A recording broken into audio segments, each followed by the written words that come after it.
What's up, guys? Gotta build the show off going out to my buddy Paul. He insisted on a watch like this, and I struggled through it, but it is finally complete. So we did one of the skeletonized movements in a black PVD case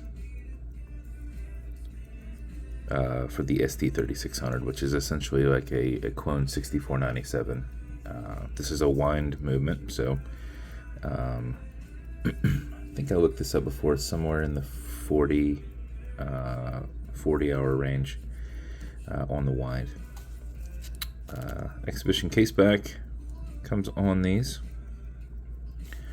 Crown guard, also done in black PVD, and then we Cerakoted the buckle to match. So we've got, and then a super soft suede style. So you got regular leather back here, then we got suede leather on top with some white stitching on here. I did some blue anodized hands. I tried to do a blue anodized seconds hand for you, but for whatever reason, all of the blue anodized seconds hands that I had state that they fit this movement, but every time I put them on there, I'd try and depress it, and it wouldn't depress. And after a while, I was like, I'm going to bend that pinion. So then I grabbed a gold one that I had, which matched the gearing around it, and it went right on. So that means that the holes that they've done on the others, there must be some sort of quality control situation. I reached out to them, and they said, we use these all the time, and they fit the movements. So then I tried it on other movements that I have that aren't skeletonized, and it wouldn't fit any of those either. So here we are. That one literally went right on. So I know how to put them on. It's not anything difficult to do, but the gold looked good on there. And you've got your blue AR coated sapphire glass. And it looks pretty awesome. So I have this thing wound out pretty good. But how you would wind it is you've got a little lever here that puts pressure holding this tight. You just have to take that off. At that point you can wind. But I can't even wind it, which once you hit a limit, it won't click. And if you force click it, you're done. So you would then wind at this point. You can do about a 25 to 40% turn, because you've got your crown guard that's kind of blocking you from, so you're only literally going to go from like that notch to put it in up here, which is less than a third of that wheel. So somewhere in that 30% range, probably each turn. When you're happy with your turning, you will pull it to the one and only click. It still resides within that crown guard there. You can now set your time. Now with this, unless you know what time it is, or I'm sorry, unless you know where the time is, it can make it very difficult. So that, we're almost at 1 o'clock, right? Okay, Google, what time is it?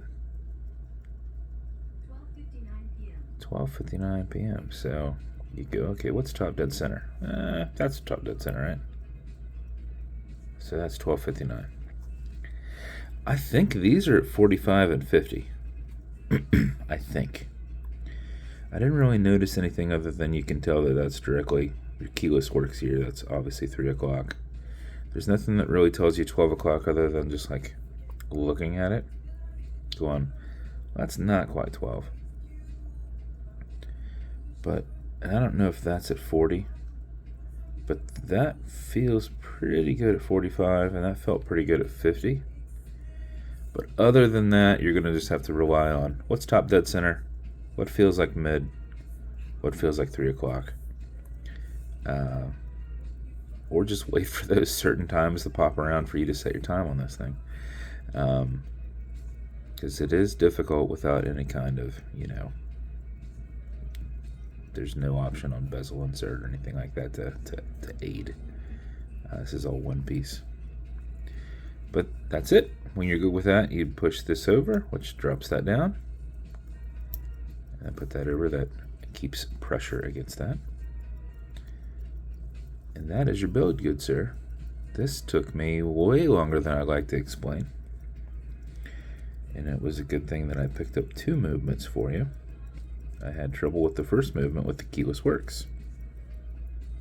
This one I had no trouble at all. After I did this one, I went back to that one and was actually able to fix the keyless works and get the movement to work just fine. But spent a lot of time on it, buddy. So I hope you like it. Most of the work's done. But there's no matter of small turning in the back that I can pull these crowns out without part of the keyless works coming out. And I don't know why that is. They say it's usually about a turn and a half. I'm able to get these things out at about a turn, but then that gear comes out. Then I have to get this set off to the side. So you'll notice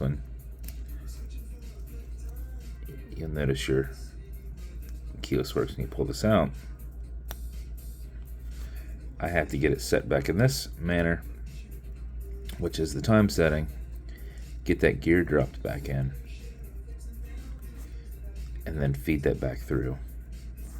But I also had to, this little teeny lever that's right here, that's kicked over, that's the fit between this piece and this piece. So you have to use tweezers and get them separated, get that placed in between there, pull that out, drop that in there. All with just 2 hands. You know, you got to use 2 hands to do it. And you're trying to hold something with tweezers in one direction, you're trying to force that in with the other. You're trying to use another tweezer to drop that gear down in. So it's great. But so that's how that part works. So a lot more effort needed, and no idea. The other ones when I have, at least when it goes to want to pop out, there's a dial on top of it that holds it down. So it doesn't really like run away or get away from you and you go, oh, okay, something's weird with this, and it will kind of fall back into place. But if it's not, you got to open it up and go, oh, this gearing needs to be pushed over. So you got to manually push that over to where that little tick right here is up in that notch up there. So it's great times. I'm sure there's people out here that's like, oh yeah, I used to have that problem and now I just do this. But as many videos as I watched, I'm like doing exactly the same thing, and none of these people ever say that they've done this. So don't know, but here it is. We went with some matching beads. We had some pinks in there for the different jewels you had in there, a little bit of iridescent look in there, and then we made the little one for your little there, and just did this in a black DVW box. It's going to come with watch cleaner. This is good on all glass and metal parts. Come with some leather conditioner. It's good on this strap to keep it perfectly soft. Apply it on front and back, let it soak in, remove any excess. With this one, I don't know if you want to apply leather conditioner on the suede, so I'd probably just use it on the back. Top is always going to be softed suede. And then a microfiber to use with your watch cleaner. So that is your build, sir. Sorry for the long video. I spent a lot of time on this. I could have probably built 2 or 3 regular watches in the same time frame. So it's just, I don't know, my inexperience or my frustration. But we are there. And there is your build, sir. Appreciate you a ton. If you want me to build you something custom and unique and not something like this, although this is custom, it is unique. Not this one. Don't order this one. I did this because he's my friend. And he's my buddy. And that's why I did it. But if you want me to build you something custom and unique, reach out and I'll see what I can do. If you want to continue to see videos like this, like and subscribe as I put them up all the time. Thanks, guys.